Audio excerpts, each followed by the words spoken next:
Hello students, पिछली classes में हमने न्यूक्लियर फिजिक्स का छोटा सा ओवरव्यू लिया था, पर इतना वास्ट फील्ड होने की वजह से हम सारे टॉपिक्स कवर नहीं कर पाए थे। For example nuclear spin, isospin, electric quadrupole moment, magnetic dipole moment, elementary particles etcetera. इनको अब हम सीधे ही डिटेल्स में पढ़ेंगे। कुछ टॉपिक्स तो आपकी दूसरी क्लासेस में शुरू हो चुके हैं। तो आगे बढ़ने से पहले आज हम उस असाइनमेंट को डिस्कस करेंगे जो पिछली बार आपको हमने दिया था। हमने अल्फा स्कैटरिंग के 2 केसेस की बात की थी, याद है? एक में टारगेट इलेक्ट्रॉन था और दूसरे में कोर न्यूक्लियस। हमें कैलकुलेट करना था कि इंसिडेंट अल्फा पार्टिकल दोनों केसेस में टारगेट पार्टिकल को कितना कितना मोमेंटम ट्रांसफर करता है। The scattering phenomenon and all the notations are shown here. So,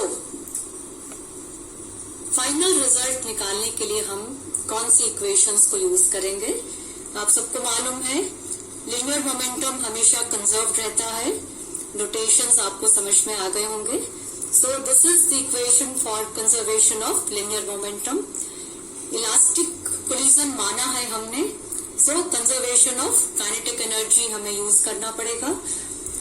ये इक्वेशन काइनेटिक एनर्जी कंजर्वेशन की है और इन दोनों इक्वेशंस को जब हम सॉल्व करते हैं, जिनको आप स्कूल में और पार्ट 1 क्लास में पढ़ चुके हो, सो सॉल्विंग दीज इक्वेशंस जो फाइनल रिजल्ट हमने यहाँ निकाला है वो है आपके टारगेट पार्टिकल की फाइनल वेलोसिटी vt, जिसको आप पुराने नोटेशंस में v2 लिखते थे शायद। तो इसके लिए ये रिजल्ट हमको प्राप्त होता है।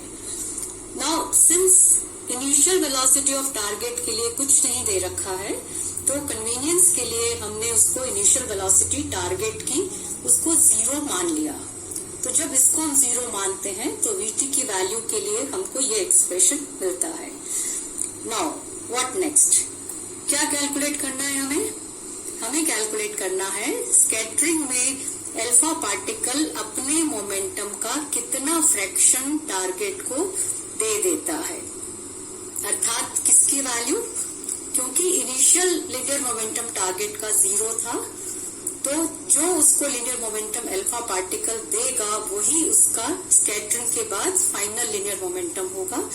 सो हमको रेशियो निकालना है टारगेट का फाइनल लीनियर मोमेंटम और अल्फा पार्टिकल का जब इंसिडेंट हो रहा था तब उसका इनिशियल लीनियर मोमेंटम, इनका ratio, that means the value of mt vt divided by m alpha u alpha.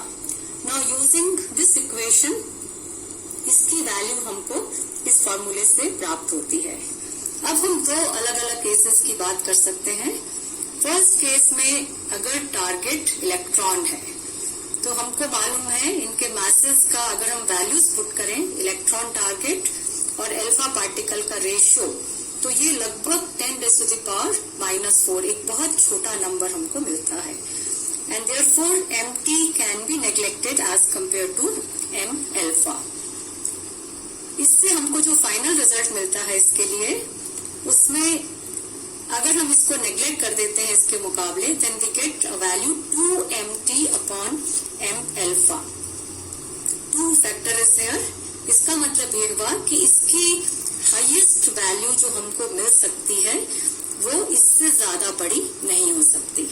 So this ratio is either less than और equal to this. Number put करने पर ये संख्या हमको मिलती है 2 × 10⁻⁴, which is a very very small number। क्या मतलब हुआ इसका?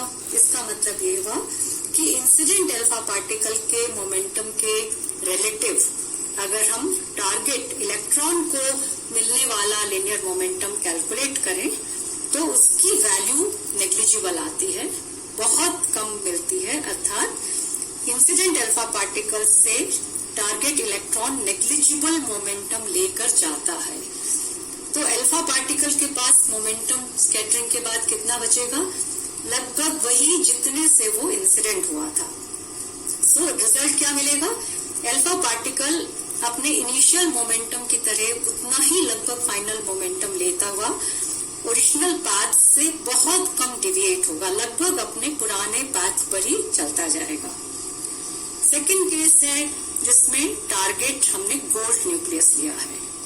अब यहाँ पर इन गोल्ड न्यूक्लियस टारगेट का मास और अल्फा पार्टिकल के मास का रेशियो लगभग 50 हमको मिलता है। So using these values here, यहाँ पर हमको जो फाइनल रिजल्ट मिलेगा, जब हम इसकी वैल्यू गोल्ड के मास की वैल्यू हम यहाँ पुट करेंगे तो यहाँ हमको नंबर मिलेगा 50 और नीचे हमको नंबर मिलेगा 51।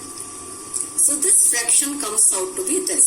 इसको हम ध्यान से देखें तो ये संख्या ज्यादा से ज्यादा हम इसको 2 मान सकते हैं, लेकिन इसकी वैल्यू मैक्सिमम 2 के साथ साथ उससे हमेशा ये इसकी वैल्यू कम ही रहेगी। क्या मतलब हुआ इसका?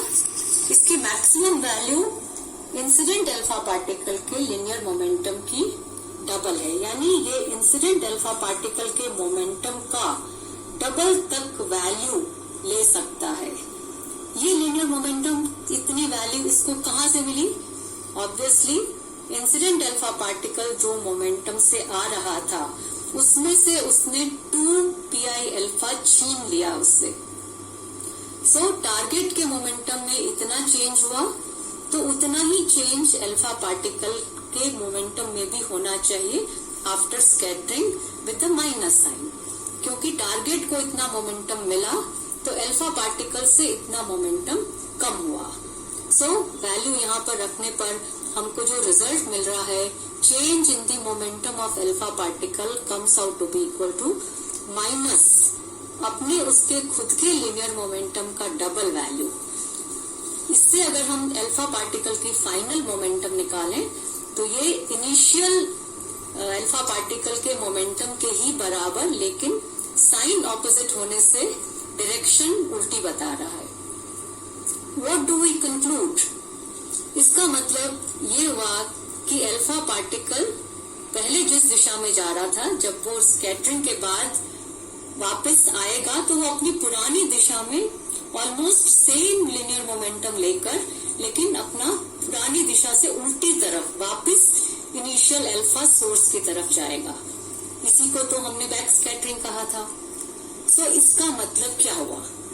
इसका मतलब ये हुआ, हम यहाँ पर इस असाइनमेंट से क्या जानना चाह रहे थे, ये असाइनमेंट किस उद्देश्य से मैंने आपको दिया था, ये कंफर्म करने के लिए, ये प्रूव करने के लिए कि जब भी अल्फा पार्टिकल किसी एटम पर गिरता है तो उसके ऑर्बिटल इलेक्ट्रॉन का बैक स्कैटरिंग में कोई भी रोल नहीं होता है, जैसा हमने अभी प्रूव किया।